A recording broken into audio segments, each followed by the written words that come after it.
Hey chingos, welcome to Drama Series Tamil. இன்னைக்கு நம்ம பார்க்க போறது லவ் ஆன் தி மெனுல எபிசோட் நம்பர் 13 தமிழ்ல பார்க்க போறோம். லாஸ்ட் எபிசோட்ல ஹீரோ ரெண்டு பேருமே வேற ஆளுக்கு ப்ரப்போஸ் பண்ணிருப்பாங்க. இப்போ ஹீரோ ஜெனி கிட்ட ப்ரப்போஸ் பண்ணோனே அவங்க அம்மாவுக்கு கோவம் வந்துருச்சு. என் பொண்ணோட எமோஷன்ல விளையாடிட்டு இருக்கியாடான்னு. ஹீரோவும் இல்ல நான் நிஜமா தான் சொல்றேன், நான் அவளை லவ் பண்றேன்னு. ஜெனியோட அம்மாவுக்கு ரொம்ப கோவம் வந்துருச்சு. ஏன்னா இப்ப ஜெனியோட அம்மாவுக்கு தெரியும் தான் பெத்த பொண்ணை தான் ஹீரோ லவ் பண்ணிருக்கான், ஹீரோயினை தான் லவ் பண்ணிருக்கான். இப்ப ஜெனி கிட்ட வந்து ப்ரப்போஸ் பண்றான்னு தெரியறப்போ நம்ம ஹீரோயினோட லைஃப் என்னாகும் அப்படின்றத யோசிச்சுட்டு நீ லவ் பண்ணிய ஒரு பொண்ணு, அந்த பொண்ணுக்கு என்னாச்சுன்னு கேட்கறதுக்கு அது 8 வருஷத்தோடு முடிஞ்சு போச்சுன்னு. அப்ப ஜெனியை நான் சப்ஸ்டியூட்டா அப்படின்னு கேட்டோன்னே ஜெனியும் அம்மா உங்களுக்கு என்னதாமா ஆச்சு, நான் சப்ஸ்டியூட்டா இருந்துட்டு போறேன், என்னவாவும் இருக்கு, தயவு செஞ்சு நீங்க நிறுத்துறீங்களா அப்படின்னு கேட்ட உடனே ஹீரோவும் அந்த மாதிரிலாம் நான் நினைக்கவே இல்லை, நிஜமாவே நான் ஜெனிக்கு ப்ரப்போஸ் பண்றேன்னு. அதுக்கு அவங்க அம்மாவும் இல்ல முடியவே முடியாது, நான் ஒன்னு அக்செப்ட் பண்ணிக்க மாட்டேன்னு சொல்றதுக்கு ஜெனியும் அம்மா என்னமா நீங்க விளையாடிட்டு இருக்கீங்க, இது ஏன் லைஃப், இதுக்காக நான் எவ்வளவு கஷ்டப்பட்டிருக்கேன் அப்படின்னு தெரியுமா, தயவு செஞ்சு நீங்க அமைதியாயிருங்க அப்படின்னு சொல்லிட்டு ஹீரோ கிட்ட நீ எந்த சிச்சுவேஷன்ல என்ன மனநிலையில வந்து என்கிட்ட ப்ரப்போஸ் பண்ற அப்படின்றது எனக்கு தெரியல, ஆனா நீ எனக்கு ப்ரப்போஸ் பண்ணல அதுக்கு நான் ரொம்பவே சந்தோஷமா இருக்கேன் அப்படின்னு சொல்லி இருந்திருப்பாங்க. ஹீரோ அங்க இருந்து கிளம்பி போயாச்சு. அதுக்கப்புறமா ஜெனியோட அம்மா ஜெனி கிட்ட நான் கண்டிப்பா இதுக்கு ஒத்துக்கவே மாட்டேன்னு. ஜெனியும் ஏமா ஒத்துக்க மாட்டீங்க, இது எத்தனை வருஷமா 23 வருஷம் நான் வெயிட் பண்ணி எனக்கு இந்த லவ் கிடைச்சிருக்குன்னு. அதுக்கு அவங்க அம்மாவும் அவன் ஒன்னும் லவ் பண்ணவே இல்லை, அவன் அந்த பொண்ணு தான் லவ் பண்ணிட்டு இருக்கான், இதுக்கு நான் ஒத்துக்கவே மாட்டேன்னு சொல்றதுக்கு அம்மா ஏமா புரிஞ்சுக்க மாட்டேங்கிறீங்க அப்படி இப்படின்னு ரெண்டு பேருக்குள்ளேயும் ஒரு சின்ன ஆர்கியூமெண்ட் மாதிரி போகுது. இங்க கட் பண்ணா பார்க்கோட அம்மா ஹீரோயின் கிட்ட வந்து நீ என் பையன் கிட்ட என்ன சொல்லி தொலைச்ச, காலையில இருந்தே அவன் நடந்துக்கிற விதமே சரியில்லாத மாதிரி இருக்கு, அவனோட மனசை உடைக்கிற மாதிரி நீ என்ன சொன்னன்னு. ஹீரோயினும் நான் அவர்கிட்ட ஒரு விஷயம் சொல்லியிருக்கேன், அவர் எனக்கு இன்னும் பதில் சொல்லல, அவர் பதில் சொன்னதுக்கு அப்புறமா நான் உங்ககிட்ட அந்த விஷயத்தை பத்தி சொல்றேன்னு. பார்க்கோட அம்மாவுக்கு பார்க்குக்கு ஹீரோயின் ப்ரப்போஸ் பண்ணிருக்காங்க அப்படின்னே தெரியாது, அதனால நீ பார்க்கோட மனசை உடைச்சிட்டு உனக்கு மனசாட்சியே இல்லை, இத்தனை வருஷமா நாங்க ஒன்னு எங்க பொண்ணு மாதிரி தானே பாத்துட்டு இருக்கோம், ஆனா கயோலோட அப்பா வந்தோடனே பார்க்கோட மனசை இப்படி உடைச்சிட்டல அப்படி இப்படின்னு பேச ஹீரோயின் அதுக்கு எதுவுமே பதில் சொல்லல. அந்த பக்கம் பார்க் கனவுல மிதந்துட்டு இருக்காங்க. நிஜமாவே ஹீரோயின் எனக்கு ப்ரப்போஸ் பண்ணாலா, இது கனவா நிஜமா, எதுக்காக அவ வந்து திடீர்னு எனக்கு ப்ரப்போஸ் பண்ணா, ஐயோ எனக்கு ஹார்ட் அட்டாக்கே வந்துரும் போல இருக்கே அப்படின்னு ஜாலியா இருந்துட்டு இருக்கும்போது அவங்க அம்மா வந்து டே என்னடா நீ பண்ணிட்டு இருக்க, இந்த உலகத்துல என்னமோ ஹீரோயின் மட்டும்தான் ஒரு பொண்ணு அப்படின்ற மாதிரி நீ சீன் போட்டுட்டு இருக்க, அவங்க நோ சொல்லிட்டா என்னடா வேற பொண்ணே நமக்கு கிடைக்க மாட்டாளான்னு கேட்க, அம்மா எதுக்குமா ஹீரோயினை இப்படி திட்டிட்டு இருக்கீங்கன்னு கேட்க, அதெல்லாம் எனக்கு தெரியாது அவங்க கிட்ட என்னடா சொன்னா அப்படின்னு கேட்ட உடனே அம்மா அவன் என்கிட்ட ப்ரப்போஸ் பண்ணாமா அப்படின்னு சொன்ன உடனே பார்க்கோட அம்மா ப்ரப்போஸ் பண்ணாளா, நிஜமாவா சொல்ற, ஐயோ இது தெரியாம அவளை நான் திட்டிட்டேனே, எந்த மூஞ்ச வச்சு அவகிட்ட நான் இனி முழிப்பேன் அப்படின்னு முகத்தை மூடிக்கிறாங்களா. பார்க்குக்கு ஷாக் ஆகுது, அம்மா அவகிட்ட என்னமா பேசி தொலைச்சிங்க அப்படின்னு பார்க் அவங்க அம்மா கிட்ட கோவப்படுறாங்க. இப்ப ஹீரோயின் வீட்டுக்கு போறாங்க, தன்னோட பையன் கிட்ட இந்த விஷயத்த சொல்லணும்ல, அதனால கயோல் நம்ம ரெண்டு பேரும் வெளியில போலாமா அப்படின்னு கூப்பிட கயோலும் ஓகே சொல்ல. இப்ப ரெண்டு பேரும் சேர்ந்து உட்கார்ந்து சாப்பிடுறாங்க. அப்ப ஹீரோயின் டைரக்டாவே சொல்லிட்டாங்க நான் இன்னைக்கு பார்க்குக்கு ப்ரப்போஸ் பண்ணேன்னு. கயோலும் அப்படியா நிஜமாவா, எனக்காக தான் இதை பண்ணீங்களா அப்படின்னு கேட்கறதுக்கு உனக்காகவும் தான், ஆனா அதே மாதிரி இத்தனை வருஷங்களா அவங்க அம்மாவும் பார்க்கோட அம்மாவும் பார்க்கும் என்ன ரொம்ப நல்லா பாத்துக்கிட்டாங்க, நான் கஷ்டப்படும் போது எனக்கு துணையா இருந்தாங்க, அதனால நான் இந்த முடிவு எடுத்திருக்கேன், உனக்கு ஏதாவது அப்ஜெக்ஷன் இருக்கான்னு கேட்க கயோலும் நான் உங்ககிட்ட சொன்னேன்லாமா எனக்கும் அப்பா வேணும் அப்படின்னு, அதனால எனக்கு எந்த பிரச்சனையும் கிடையாது, அப்படின்னா நீங்க அவரை கல்யாணம் பண்ணிக்க போறீங்களான்னு கேட்க அந்த மாதிரியும் சொல்ல முடியாது, ஏன்னா அவர் இன்னும் எனக்கு ரெஸ்பான்ஸ் பண்ணவே இல்லை, நான் மட்டும் தான் ப்ரப்போஸ் பண்ணிருக்கேன், அவர் இன்னும் எனக்கு பதில் சொல்லலன்னு. கயோலும் அவர் கண்டிப்பா உங்களை நோ சொல்லவே மாட்டாரு, அப்படி நோ சொன்னா என்கிட்ட வந்து சொல்லுங்க, நான் அவரை திட்டி கிழிச்சிடுறேன்னு. ஹீரோயினுக்கு சிரிப்பு வந்துருச்சு. சோ கயோலுக்கு ஓகே அப்படின்றது ஹீரோயினுக்கு புரிஞ்சிருச்சு. இங்க கட் பண்ணா ஜெனி ஹீரோவுக்கு கால் பண்ணி ஹீரோ நீ எங்க அம்மா என்னதான் திட்டினாலுமே தயவு செஞ்சு என்னை விட்டுட்டு போயிடாத, நான் உனக்கு எதுக்காக இப்ப கால் பண்ணேன் அப்படின்னா கன்ஃபார்மா நீ எனக்கு ப்ரப்போஸ் தானே பண்ண, எதுவும் கனவு உலகத்துல ப்ரப்போஸ் பண்ணலையே, அதுக்கப்புறமா வந்து நான் கனவுல நினைச்சிட்டு தப்பா ப்ரப்போஸ் பண்ணிட்டேன் அப்படி இப்படின்லாம் சொன்னாலும் நான் அக்செப்ட் பண்ணிக்க மாட்டேன்னு. ஹீரோவும் இல்ல அந்த மாதிரி இல்லைன்றாங்க, நீ தெரியாம வந்து ப்ரப்போஸ் பண்ணிட்டேன்னு சொன்னாலும் நான் அக்செப்ட் பண்ணிக்க மாட்டேன், சரி ஓகே அப்படின்னு நிறைய விஷயங்களை சொல்லி கேட்டு சரி இப்பதான் எனக்கு நிம்மதியா இருக்கு, நான் இனி நீ எப்ப நோ சொல்லாலுமே அக்செப்ட் பண்ணிக்க மாட்டேன், நம்ம ரெண்டு பேரும் லவ்வர்ஸ் தான் அப்படின்னு ஃபிக்ஸ் பண்ணிட்டாங்க.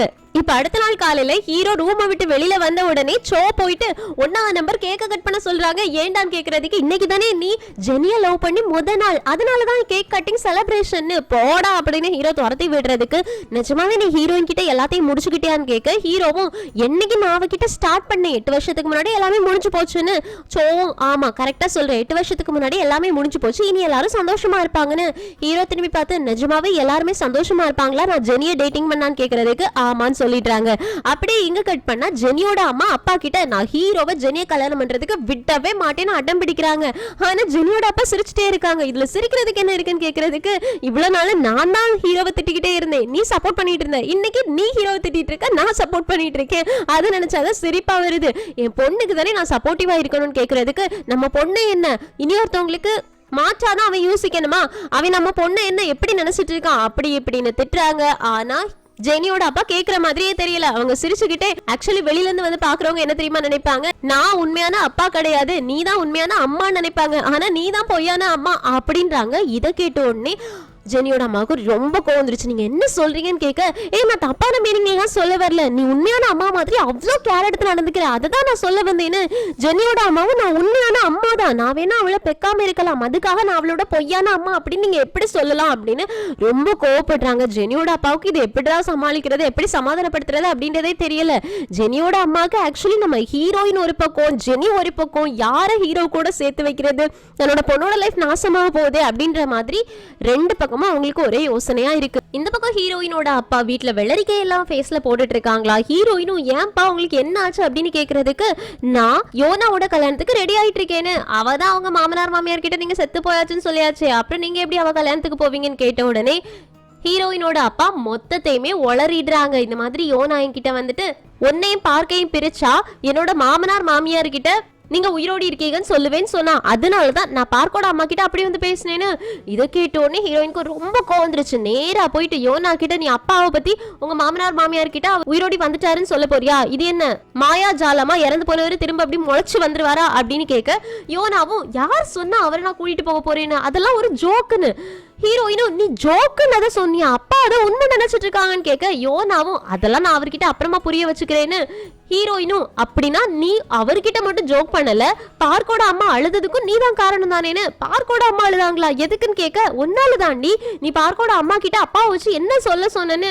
யோனாவும் எல்லாமே உனக்கு தெரிஞ்சிருச்சா, ரொம்ப சந்தோஷம், நான் கிளியரா உன்கிட்ட திரும்ப ஒரு தடவை சொல்றேன், பார்க்க நீ விட்டுடு, அவன் உனக்கு சரியே கிடையாதுன்னு. ஏன்னு கேக்குறதுக்கு, ஏன்னா அவனுக்கு எல்லா உண்மையுமே தெரிஞ்சிருச்சு, அவன் என்ன மிரட்டிக்கிட்டு இருக்கான், அவன் கல்யாணத்தை நிறுத்திடுவேன்னு சொல்லிட்டு இருக்கான்னு. ஹீரோயினும் அதுக்காக நீ இந்த மாதிரிலாம் பண்ணுவியா, உன்னை என்னால நம்பவே முடியல அப்படின்னு ரெண்டு பேருமே பயங்கரமா மாறி மாறி சண்டை போட்டுக்கிறாங்க. இந்த பக்கம் கயோல் ஸ்கூலுக்கு போனதுக்கு அப்புறமா பார்க்குக்கு கால் பண்றாங்க. பார்க்கால கால் அட்டன் பண்ண முடியாதுல, அதனால ஓதான் கால் அட்டன் பண்ணி வச்சு கொடுக்குறாங்க. எங்க அம்மா உங்ககிட்ட ப்ரப்போஸ் பண்ணாங்களாமே, உங்களுக்கு கையெல்லாம் எப்படி இருக்கு அப்படின்னு கேக்குறது, கையெல்லாம் நல்லா தான் இருக்கு, ஆனா உங்க அம்மா ப்ரப்போஸ் பண்ணது உங்ககிட்ட யார் சொன்னான்னு கேட்க, எங்க அம்மா தான். சரி இப்ப என்ன பண்ணணும்னு கேக்குறதுக்கு, நீங்க ஏன் எங்க அம்மாக்கு இன்னும் பதில் சொல்லலன்னு. பார்க்குக்கு ஒரு மாதிரி ஆயிடுச்சு, நான் என்ன பதில் சொல்லணும் உங்க அம்மாக்குன்னு கேட்ட உடனே, என்ன பதிலா இருந்தா என்ன, சீக்கிரமா சொல்லுங்க, அது மட்டும் இல்லாம அது பாசிட்டிவா இருக்கணும், ஒருவேளை நெகட்டிவா இருந்துச்சு அப்படின்னா நான் உங்களை உண்டு இல்லைன்னு பண்ணிடுவேன்னு. இதை கேட்ட உடனே பார்க்குக்கு அப்படின்னா உனக்கு ஓகே வாடா அப்படின்ற மாதிரி இருக்கு. டக்குன்னு காலை ஸ்பீக்கர்ல இருந்து கட் பண்ணி எடுத்துட்டு, டேய் கயோல் நிஜமாவே நீ சூப்பர்டா, இது வரைக்கும் நான் பார்த்த எல்லா பசங்களுமே தன்னோட அம்மாவுக்கு யாராவது ஆள் கல்யாணம் பண்ணணும்னு இருந்துச்சுன்னா வேண்டாம் நெகட்டிவா சொல்லுவாங்க, முதல்ல நீ பாசிட்டிவா சொன்ன பாத்தியா, உனக்கு நான் சல்யூட் அடிக்கேன்னு சொல்ல, கயோலும் எனக்கு ஸ்கூலுக்கு டைம் ஆச்சு, நான் இப்போ உள்ள போகணும், நீங்க பாத்துக்கோங்க சரியா, நான் அப்புறமா பேசுறேன் அப்படின்னு காலை கட் பண்றாங்களா. பார்க்குக்கு மூச்சே விட முடியல. இங்க கட் பண்ணா ஹீரோட அம்மாவுக்கு கால் பண்ணி, ஜெனியோட அப்பா எனக்கெல்லாம் ஓகே தான், ஆனா ஜெனியோட அம்மா கல்யாணத்துக்கு ஓகே சொல்ல மாட்டேங்கிறாங்க, அதனால அவங்க கன்வின்ஸ் ஆகுறது வரைக்கும் ஜெனியையும் ஹீரோவையும் கல்யாணம் பண்றதுக்கு என்னாலையும் அலோவ் பண்ண முடியாதுன்னு. சோ இவங்களும் ஹீரோ ஜெனியை கல்யாணம் பண்ணிக்கன்னு சொன்னதே பெரிய விஷயம், எத்தனையோ வருஷம் கழிச்சு இது நடந்திருக்கும். உன் ஒய்ஃபுக்கு என்னடா, அவ கூட சேர்ந்து எனக்கு ஒரு மீட்டிங்கை மட்டும் அரேஞ்ச் பண்ணு, நம்ம எல்லாரும் சேர்ந்து சாப்பிடலாம், நான் அவளே எப்படியாவது கன்வின்ஸ் பண்றேன் அப்படின்னு கன்வின்ஸ் பண்ண முடிவு பண்ணிட்டாங்க. அதுக்கப்புறமா ஜின்யூக்கு கால் பண்ணி அவங்களோட கேபினுக்கு கூப்பிட்டு ஜின்யூ கிட்ட நடந்தது சொல்றாங்களா. ஜின்யூவும் அப்படின்னா கயோலை பத்தி விசாரிக்கிறத நீங்க ஸ்டாப் பண்ண போறீங்களா, கயோல் உங்களோட பேர பையனா இல்லையா அப்படின்றத நீங்க செக் பண்ண போறது கிடையாதான்னு. அவங்க அம்மாவும் கண்டிப்பா அதை செக் பண்ணணும், ஆனா இப்போதைக்கு அதை செக் பண்ண வேண்டாம், ஏன்னா ஜெனியோட அம்மா இப்பவே கல்யாணத்துக்கு நோ சொல்லிட்டு இருக்காங்க, ஒருவேளை கயோல் அப்படின்னு ஒரு பையன் இருக்கான் அப்படின்ற விஷயம் தெரிஞ்சதுன்னா அவங்க நோ சொல்லிடுவாங்க கன்ஃபார்மா. சோ இப்போதைக்கு இது எல்லாத்தையுமே தள்ளி வச்சுட்டு கயோலை பத்தி இப்போதைக்கு எதுவுமே விசாரிக்க வேண்டான்னு. ஜின்யூக்கு அம்மா உங்க தேவைக்காக நீங்க என்ன வேணாலும் செய்யற மாதிரி இருக்கு அப்படின்ற மாதிரி தான் இருக்கு. இங்க கட் பண்ணா ஹீரோ கிச்சன்ல நிம்மதியா சமைச்சிட்டு இருக்காங்களா. இது பிரேக் டைம், சோ எல்லாரும் நிம்மதியா பெருமூச்சு விடும்போது சோய் போயிட்டு ஒரு கஸ்டமர் வந்திருக்காங்கன்னு எல்லாருக்கும் இப்ப கஸ்டமரா அப்படின்ற மாதிரி இருக்கு. உடனே சோயும் நீங்க எல்லாரும் பிரேக்குக்கு போலாம், ஹீரோ உனக்கு மட்டும் தான் அந்த கஸ்டமர் வந்திருக்காங்க, நீ தனியா போய் பாரு அப்படின்னு சொல்ல யார் அதன் போய் பார்த்தா வந்திருக்கிறது வேற யாரும் கிடையாது, பார்த்தா நீ எதுக்காக இங்க வந்து அப்படின்னு கேட்டுட்டு இருக்கும்போது சோய் 2 ஜூஸை கொண்டு வந்து வைக்கிறாங்க. அதுல ஸ்ட்ரா போடல. சோ பார் கேக்குறாங்க என்னால கை வச்சு எப்படி குடுக்க முடியும்னு, எப்படியாச்சும் குடி நக்கி குடி அப்படின்னு சோய் கோவத்துல வெளியில போய் நிக்கிறாங்க. ஒட்டு கேக்குறதா நிக்கிறாங்க. ஹீரோவும் சரி ஏதாவது குடிக்கணும் அப்படின்னா நான் உங்களுக்கு ஹெல்ப் பண்றேன், எதுக்காக நீங்க எங்க வந்திருக்கீங்கன்னு கேக்குறாங்க. பார்க்கும் நான் ஒரு விஷயம் சொல்றதுக்காகவும் கேக்குறதுக்காகவும் வந்திருக்கேன்னு. சரி சொல்லுன்னு சொல்றதுக்கு நான் ஹீரோயினோட ஹஸ்பண்ட் கிடையாதுன்னு. அது எனக்கு தெரியுமேனு. தெரியுமா, உனக்கு தெரியுமா? அப்பயே நீ சரி விடு, நான் கேட்க வந்த விஷயத்த அப்படின்னா கேக்குறேன். ஹீரோயின் எனக்கு ப்ரப்போஸ் பண்ணியிருக்கா அதனால அப்படின்னு கேட்க அதனால என்ன, எனக்கு எந்த பிரச்சனையும் கிடையாதுன்னு. பார்க்கும் நான் தெளிவா கேக்குறேன், ஹீரோயினுக்கும் உனக்கும் எந்த சம்பந்தமே கிடையாதா? நான் இப்ப ஹீரோயினுக்கு ஓகே சொல்லிட்டேன் அப்படின்னா அப்படின்னு முடிக்க கூட செய்யல அந்த சென்டென்ஸை. எனக்கு பிரச்சனை இல்லைன்றாங்க. ஃபர்ஸ்ட் நான் முடிக்க விடா, நான் சொல்ல வந்ததை கேட்டுடுறேன்னு. இல்ல எனக்கு எந்த பிரச்சனையும் இல்லைன்றாங்க. இவங்களுக்கு என்ன பண்றதுன்னே தெரியல. நான் என்ன சொல்ல வரேன்னு கேட்ட உடனே சரி ஜூஸை கூட கொஞ்சம் குடிங்க அப்படின்னு ஹீரோவே கையால ஜூஸை குடிக்க வச்சுட்டு இப்ப சொல்லுங்கன்னு சொல்ல பார்க் மறுபடியும் கேக்குறாங்க. நீ தெளிவா கேளு, நான் உனக்கு டைம் கொடுக்குறேன், வேணா ஒரு 5 நிமிஷம் யோசிச்சுட்டு சொல்லு. ஹீரோயின் அதுக்கப்புறமா உன் லைஃப்ல வரமாட்டான்னு சொல்றதுக்கு பரவாயில்ல இருக்கட்டும், நீ அவளை எடுத்துக்கோ அப்படின்ற மாதிரி சொல்ல பார்க்குக்கு என்னடா இது இவ்வளவு ஈஸியா ஆயிடுச்சு, நான் வந்து சண்டை போடுவேன் உன்னை கன்வின்ஸ் பண்ணணும் அப்படிலாம் நினைச்சிட்டு இருந்தேன், இதெல்லாம் ஈஸியா இருக்கு ஐயோ அப்படின்னு சொல்லிட்டு இருக்காங்களா. இதை வெளியில இருந்து சோய் கேட்டுட்டு தான் இருக்காங்க. ஹீரோவும் டாக்ஸில தானே வந்தா, இப்ப டாக்ஸிலே போயிட்டு இந்த ஜூஸை குடிச்சு முடிச்சுட்டு கிளம்பு அப்படின்னு ஜூஸை குடிக்க கொடுக்குறாங்க. சோ ஹீரோயினை ஹீரோ மறந்தே போயிட்டே நீ வேணா அவளை கல்யாணம் பண்ணிக்கோ அப்படின்னு பார்க்கோட கையில ஒப்படைச்சிடுறாங்க. இங்க கட் பண்ணா ஹீரோயினோட அப்பா நல்லா ஜாலியா மசாஜ் பண்ணிட்டு யோனாவோட கல்யாணத்துக்கு ரெடி ஆயிட்டு இருக்காங்க. அப்போ அங்க பார்க்கோட அம்மா போறாங்க. ஏய் என்ன டென்ஷன் பண்ணிட்டு நீங்க வந்து ஜாலியா இருக்க அப்படின்னு, எதுக்காக இப்ப என் கூட சண்டைக்கு வந்துட்டு இருக்கீங்க? எங்க ஃபேமிலிக்கு உங்க ஃபேமிலிக்கு இருக்கக்கூடிய ரிலேஷன்ஷிப் இனி கட் ஆயிடும், அது உங்களுக்கு தெரியாதா? என் பொண்ணு கயோலோட அப்பாவை கல்யாணம் பண்ணிக்க போறா அப்படின்னு ஹீரோயினோட அப்பா சொல்றதுக்கு பார்க்கோட அம்மா சிரிச்சுட்டு ஐயோ உங்களுக்கு அப்டேட் தெரியல போல, உங்க பொண்ணு என் பையன் கிட்ட ப்ரோபோஸ் பண்ணிருக்கா, உங்களுக்கு தெரியலையா அப்படின்னு கேட்க என்ன ப்ரப்போஸ் பண்ணிருக்காளா அப்படின்னா யோனாவுக்கும் எனக்கும் இருந்த டீலு அப்படின்னு ஷாக் ஆகி பாக்குறாங்க. அந்த பக்கம் யோனாவுக்கு ஆல்ரெடி வேலை போயிருந்துருச்சுல்ல, இன்னைக்கு அவங்க புதுசா ஒரு கம்பெனிக்கு ப்ரப்போசல் போட்டிருப்பாங்க. அவங்க யோனாவை வர சொல்லியிருப்பாங்க. ஸோ யோனா அவங்களுக்காக வெயிட் பண்ணிட்டு இருக்காங்க. ஏன் அவங்க வர மாட்டிருக்காங்க, ஏன் அவங்க இன்னும் லேட் பண்ணிட்டு இருக்காங்க, எனக்கு வேலை தர மாட்டாங்களோ அப்படின்னு யோசிச்சுட்டு இருக்கும்போது அங்க யூஜி வராங்க. யோனாவோட ப்ரொஃபைல பாக்குறாங்க. இவளோட சர்ணமே ஹானா இருக்கு. ஏன் ஹீரோயினோட ஃபேமிலி மட்டும் தான் ஹான் அப்படின்ற சர்நேம் வச்சிருக்கானுமா, யார் வேணாலும் வச்சிருக்கலாமே அப்படின்னு ஒரு சின்ன டவுட், ஹீரோயினுக்கும் இவளுக்கும் சம்மந்தம் இருக்குமா அப்படின்னு டவுட் இருந்தாலும் அதை அப்படியே ஒதுக்கி வைக்கிறாங்க. அதுக்கப்புறமா நீ ப்ரப்போஸ் பண்ண மாடல் எனக்கு ரொம்ப பிடிச்சிருந்துச்சுன்னு சொல்றதுக்கு யோனா அவங்க என்னென்ன பிளான் வச்சிருந்தாங்களோ, ஸ்கின் கேர் பத்தி என்னென்ன பிளான் வச்சிருந்தாங்களோ அது எல்லாத்தையுமே சொல்லிட்டு நான் இப்படி ஒரு க்ரீம் செய்ய போறேன், அது எல்லாருக்குமே சூட்டபிளா இருக்கும், அதுதான் நான் உங்களுக்கு ப்ரப்போசலா வச்சிருந்தேன்னு. யூஜியூ எனக்கு ரொம்ப பிடிச்சிருக்கு உங்களோட ப்ரப்போசல், அதனால நான் அதை அக்செப்ட் பண்ணிக்கிறேன், நீங்க நாளையில இருந்து இங்க வேலைக்கு சேரலாம் அப்படின்னு யோனாக்கு வேலை கொடுத்துட்டாங்க. சோ யோனா ரொம்ப ஹாப்பியா இருக்கா. அதுக்கப்புறமா ஃப்ரெஷ் அப் ஆகிறதுக்காக ரெஸ்ட் ரூம் போயிட்டு மேக்கப் போட்டுட்டு இருக்காளா. அப்ப அவங்க மாமியார் மறுபடியும் கால் பண்ண நீ பிஸியா இருக்கான்னு கேட்க, இல்ல நான் பிஸியா இல்ல என்ன விஷயம் சொல்லுங்கன்னு கேட்க, வேற எதுவும் கிடையாது, அந்த பேக்கை பத்தி பேசுறதுக்காக தான் கால் பண்ணேன், அந்த பேக்கை நீ ரெடி பண்ணிட்டியான்னு. யோனாவும் நீங்க எதுக்கும் கவலைப்படாதீங்க, பேக் எல்லாம் பெர்ஃபெக்ட்டா ரெடியா இருக்கும் அப்படின்னு சொல்லிட்டு காலை கட் பண்ணிட்டு ஐயோ இன்னும் 3 நாளையில கல்யாணம், பேக் ரெடி ஆகணுமே அப்படின்னு பேங்குக்கு போறாங்க. 3 வருஷத்துக்கு இவங்க சேவிங் அக்கௌண்ட் வச்சிருந்திருப்பாங்க, அது எல்லாத்தையும் க்ளோஸ் பண்ணி காசை வெளியில எடுக்கிறாங்க. நான் படிச்சிருக்கேன், புது கம்பெனில வேலை பார்க்க போறேன், எனக்கு ஏதாவது லோன் கிடைக்குமா அப்படின்னு லோன் கேட்டு வாங்கிக்கிறாங்க. அதுக்கப்புறமா பிரைவேட் லோன் கொடுப்பாங்கல்ல, ரவுடிசம் பண்ணக்கூடிய இடம், கட்ட பஞ்சாயத்தெல்லாம் பண்ணுவாங்கல்ல, அந்த மாதிரி ஒரு இடத்துக்கும் போயிட்டு காசு வாங்கி கஷ்டப்பட்டு எல்லா காசையுமே சேர்த்து வச்சு நான் எப்படியாச்சும் இதை அடைச்சிருவேன், கல்யாணம் மட்டும் முடிஞ்சா போதும், 3 நாளையில கல்யாணம் முடிஞ்சதுக்கு அப்புறமா இது எல்லாத்தையுமே நான் சரி பண்ணிடுவேன் அப்படின்னு மனசுல ஒரு தெம்பை கிரியேட் பண்ணிட்டு பேக்கை வாங்கிட்டு வீட்டுக்கு வராங்க. இந்த பக்கம் ஹீரோயின் கடையில வேலை செஞ்சுட்டு இருக்கும்போது பார்க்கோட அம்மா பார்த்து நிக்கிறாங்களா. ஹீரோயினும் ஏதாவது சொல்லணும்னா சொல்லுங்க, இந்த மாதிரி பார்த்துட்டு இருக்காதுன்னு. அதுக்கு பார்க்கோட அம்மாவும் நான் உன்னை நேத்தைக்கு ரொம்ப திட்டேன்ல, நீ பார்க்கிட்ட ப்ரப்போஸ் பண்ண அப்படின்ற விஷயம் கூட எனக்கு தெரியாம இந்த வாயை வச்சுட்டு என்ன மன்னிச்சிரு ஹீரோயின்னு சொல்ல, பரவாயில்ல இருக்கட்டும் இதெல்லாம் பெரிய விஷயமே கிடையாது அப்படின்னு சொல்ல, பார்க்கோட அம்மாவும் நம்ம செலிப்ரேட் பண்ணலாமா, நம்ம 2 பேரும் இப்ப மாமியார் மருமகள் ஆயிட்டோம்ல அப்படின்னு கேட்க, இல்ல இன்னும் முழுசா ஒன்னும் ஆகல, உங்க பையன் எனக்கு ஓகே சொல்லவே இல்லை, அவன் இன்னும் எனக்கு ஆன்சர் சொல்லலன்னு. என்ன அவன் ஆன்சர் சொல்லலையா, அவன் ஒரு பைத்தியம், அம்மா ஓகே சொன்னா பையனும் ஓகே சொல்லிடுவான், அதனால எனக்கு ஓகே, நம்ம 2 பேரும் மாமியார் மருமகளா மாறிடலான்னு சொல்ல, ஹீரோயினும் இல்ல அவரோட ஆன்சருக்காக நான் வெயிட் பண்ணிட்டு இருக்கேன்னு. பார்க்கோட அம்மாவுக்கு ஐயோ என் பையனை அப்படின்ற மாதிரி இருக்கு. அதுக்கப்புறமா குவன் ஸ்கூல்ல உட்காந்துட்டு ஓவ பத்தியே யோசிச்சுட்டு இருக்காங்களா. அப்ப பார்க்கோட அம்மா கால் பண்ணி, உனக்காக நான் நிறைய சமைச்சு வச்சிருக்கேன், ஏன்னா அடிக்கடி உனக்கு நான் முன்னாடி சாப்பாடு கொடுப்பேன், இப்ப சாப்பாடு கொடுக்கறது இல்ல, நான் சமைச்சு வச்சிருக்கேன், ஆனா என்ன என் பையனுக்கு அடிபட்டு இருக்கிறதுனால அவன் கிட்ட கொடுக்க முடியல, நீ வீட்டுக்கு வரியான்னு கேக்குறதுக்கு, என்ன பார்க்குக்கு என்ன ஆச்சுன்னு கேட்க, இல்ல அதெல்லாம் பெரிய விஷயம் கிடையாது, நீ வீட்டுக்கு வா பேசிக்கலாம் அப்படின்னு வீட்டுக்கு வர சொல்றாங்க. அதுக்கு குவன்னும் ஓகே சொல்றாங்க. இந்த பக்கம் ஓதானே பார்க்க டேக் கேர் பண்ணிட்டு இருக்குது. இன்னைக்கு பார்க்குக்கு கோட் சூட் எல்லாம் போட்டு கொடுத்திருக்காங்க. எங்க கிளம்புறீங்கன்னு கேட்க, அதெல்லாம் ஒரு முக்கியமான இடத்துக்கு தான், இப்போதைக்கு என்னால சொல்ல முடியாது, அப்புறமா கண்டிப்பா சொல்றேன். இன்னைக்கு என்னோட பக்கத்து வீட்டு பொண்ணு ஒருத்தி சாப்பிடுறதுக்காக வரா, அவ ரொம்ப அழகா இருப்பா, உனக்கு வேணா அவ கூட நீ உட்காந்து சாப்பிடலான்னு. ஓவும் எனக்கு யார் மேல இன்ட்ரெஸ்ட் கிடையாது, ஆல்ரெடி எனக்கு ஒரு பொண்ணு மேல இன்ட்ரெஸ்ட் இருக்கு அப்படின்னு சொல்லி விட்டுடுறாங்க. பாவம் குவன்னதான் இங்க கூப்பிடுறாங்க அப்படின்ற விஷயம் தெரியாம பேசிட்டு இருக்காங்க. இப்ப பார்க் கிளம்பி போயாச்சு. பார்க்கோட அம்மா கூட சேர்ந்து வர்ற கெஸ்ட்டுக்கு எல்லாத்தையுமே ரெடி பண்ணிட்டு இருக்காங்க, அதாவது குவன்னுக்கு ரெடி பண்ணிட்டு இருக்காங்க. அந்த பக்கம் குவன்னும் போகும்போது எதுவும் வாங்காம போக கூடாதுல, அதனால ஃப்ரூட்ஸ் அந்த மாதிரி நிறைய வாங்கிட்டு வந்துகிட்டு இருக்காங்க. இந்த பக்கம் அரேஞ்ச் பண்ணிட்டு இருக்கும்போது அவங்களோட ஃப்ரெண்டு கால் பண்ணி, ஏய் குவன்னை பத்தி நீ விசாரிச்சுட்டு இருக்கல்ல, ஒரு பொண்ணுக்கு குவன்னை தெரிஞ்சிருக்கு, என்னோட கேர்ள் ஃப்ரெண்ட் தான், புது கேர்ள் ஃப்ரெண்ட், அதான் உன்கிட்ட பேசலாம் அப்படின்னு கூட்டிட்டு வரதா இருக்கேன், நீ வரியா அப்படின்னு கேட்க தலை தெரிக்க அங்கிருந்து ஓடுறாங்க. இவங்க வெளியில ஓடும்போதுதான் கரெக்டா குவன் உள்ள வராங்க. ரெண்டு பேரும் ஒருத்தர் பார்த்துக்கல, பாவம். அந்த பக்கம் குவன்னோட ஃப்ரெண்டை மீட் பண்ணியாச்சு. இவங்க எல்லாரும் சேர்ந்து பேசுறாங்க. அப்போ கேக்குறாங்க, ஃபர்ஸ்ட் நான் சொல்ற குவன்னு தான் நீங்க சொல்ற குவன்னா அப்படின்றத கன்ஃபார்ம் பண்ணணும், அவளோட போட்டோ இருந்துச்சுன்னா காட்டுங்கன்னு.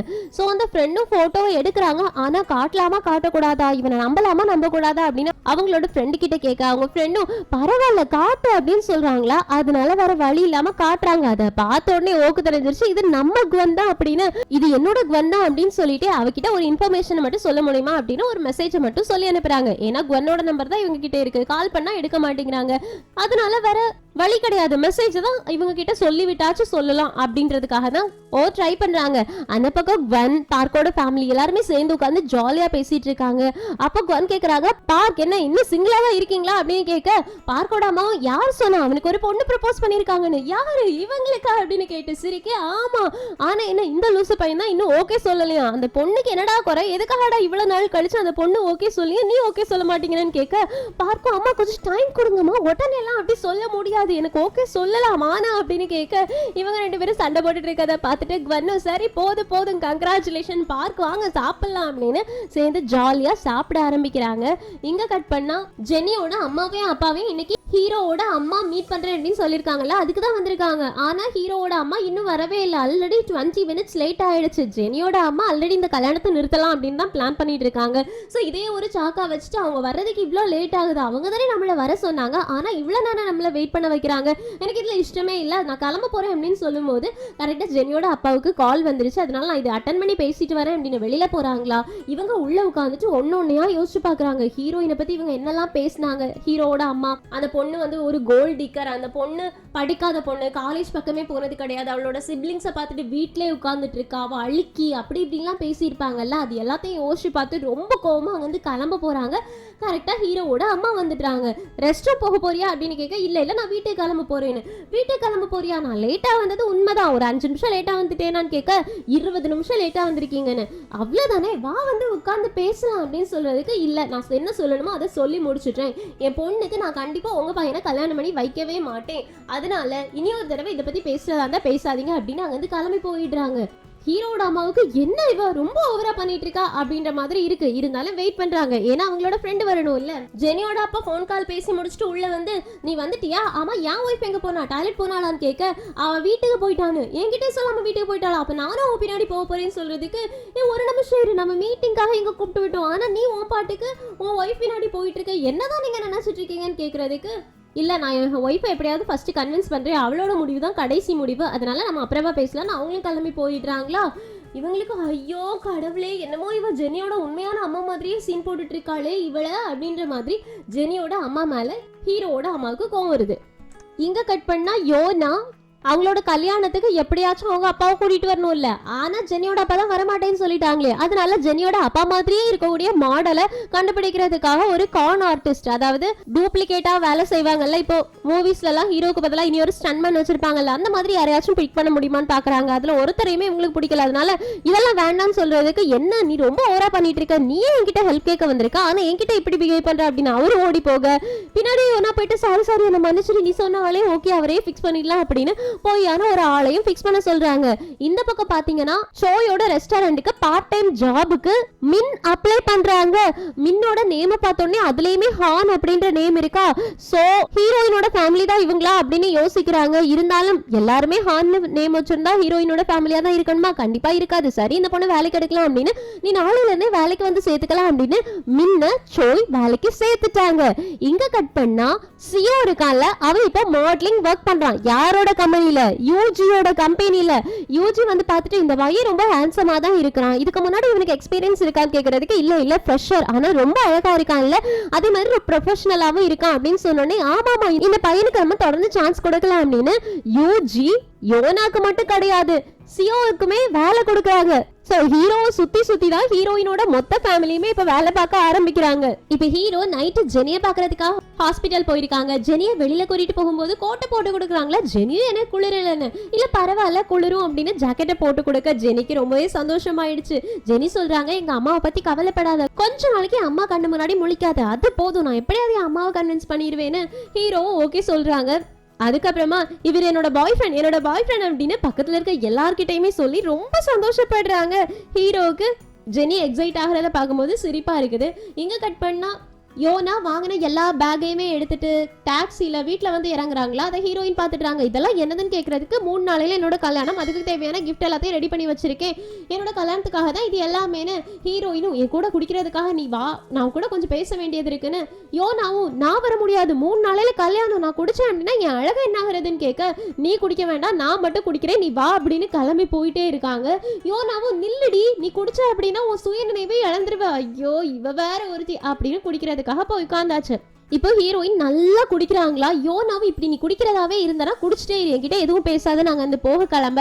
ஹீரோயினும் ஒரு நிமிஷம் இரு, ஃபர்ஸ்ட் பேசலாம், உனக்கு என்ன எங்க ஃபேமிலியை பார்த்தா அவ்வளோ கேவலமா இருக்கா, எனக்கு தங்கச்சியா பிறந்தது உனக்கு அசிங்கமா இருக்கா அப்படின்னு கேட்க, யோனாவும் இப்ப எதுக்காக திரும்பவும் அதே விஷயத்த பேசிட்டு இருக்கேன்னு, ஏன்னா நீ நம்ம அப்பா உயிரோடு இருந்தும் புதுசா ஒரு அப்பாவை கிரியேட் பண்ணிட்டு இருக்கிய, பொய்யான ஒரு ஆளை நடிக்கிறதுக்காக கூப்பிட்டு இருக்கிய அப்படின்னு கேட்க, யோனாவும் அதுல உனக்கு என்னடி பிரச்சனைன்னு. ஹீரோயினும் இப்ப பிரச்சனை கிடையாது, ஆனா உனக்கு கல்யாணம் முடிஞ்சதுக்கு அப்புறமா உண்மை தெரிய வந்து உன்னோட ஃபேமிலி உன்னை வெளியில அனுப்பிட்டாங்கன்னா என்ன பண்றது, அதனால நீ அப்பாவை பத்தின இன்ஃபர்மேஷனை ஒழுங்கா போய் சொல்லல அப்படின்னா நானே உன் கல்யாணத்தை நிறுத்திடுவேன் அப்படின்னு மிரட்ட, யோனாவும் நான் மட்டும் இப்ப என்ன என்னோட மாமியார் வீட்டுல பொய்யா சொல்லியிருக்கேன், உண்மையதான் சொல்லியிருக்கேன்னு, என்னடி பைத்தியம் மாதிரி பேசுறேன்னு கேட்க, நான் ஒன்னும் பைத்தியம் கிடையாது, நம்ம அம்மாவை திரும்ப ஒருத்தர் கல்யாணம் பண்ணியிருக்காருல்ல அவரை தான் நான் கூட்டிட்டு போனேன், அப்படின்னா அவரும் நமக்கு அப்பா மாதிரி தானே, நம்ம அம்மாவை தானே அவரு கல்யாணம் பண்ணிருக்காரு, அவர் தான் நான் கூட்டிட்டு போனேன்னு. இதை கேட்டோன்னே ஹீரோயினுக்கு செம்ம ஷாக்கிங்கா இருக்கு. அம்மாவை கல்யாணம் பண்ண ஆள் கூட நீ இன்னும் கான்டாக்ட்ல இருக்கியா அப்படின்ற மாதிரி கண்ணீர் மல்க அங்கே உட்கார்ந்து குடிச்சிட்டு இருக்காங்க. இந்த உண்மை தெரிஞ்சோடனே ஹீரோயினுக்கு மனசு ரொம்ப கஷ்டமா இருக்குது. அப்படியே குடிச்சு முடிச்சுட்டு நடந்து போய்கிட்டே இருக்காங்க. வழியில போகும்போது அழுதுகிட்டே போறாங்க. அவங்களுக்கு எப்படி நடக்கிறோம் அப்படின்றதே தெரியல. அந்த வழியா ஹீரோ போறாங்க. ஹீரோயினை பாத்துடுறாங்க, இருந்தாலும் கண்டுக்காம வண்டி ஓட்டிட்டு போறாங்களா. அப்ப ஹீரோயின் அழுது கீழே விழுந்துடுறாங்க, ரோட்லயே மயங்கி விழுந்துடுறாங்க. நம்ம ஹீரோ பார்த்துட்டு டக்குன்னு காரை ஒதுக்குறாங்க. இங்க சீன் கட்டாவது இந்த எபிசோட் முடியுது. சோ ஹீரோயின் கிட்ட ஹீரோ பேசுவாங்களா, 2 பேரும் மனசு விட்டு பேசிப்பாங்களா, ஹீரோயின் இனி அவங்களோட லைஃப்ல அடுத்து என்ன முடிவெடுக்க போறாங்க அப்படின்ற எல்லாத்தையுமே அடுத்தடுத்த எபிசோட் பார்த்து தெரிஞ்சுக்கலாம். சோ மிஸ் பண்ணாம அடுத்தடுத்த எபிசோட்காக வெயிட் பண்ணுங்க. இந்த எக்ஸ்பிளனேஷன் உங்களுக்கு பிடிச்சிருச்சுன்னா லைக் பண்ணுங்க, மறக்காம சேனலை சப்ஸ்கிரைப் பண்ணிடுங்க. Thank you friends, take care, bye bye.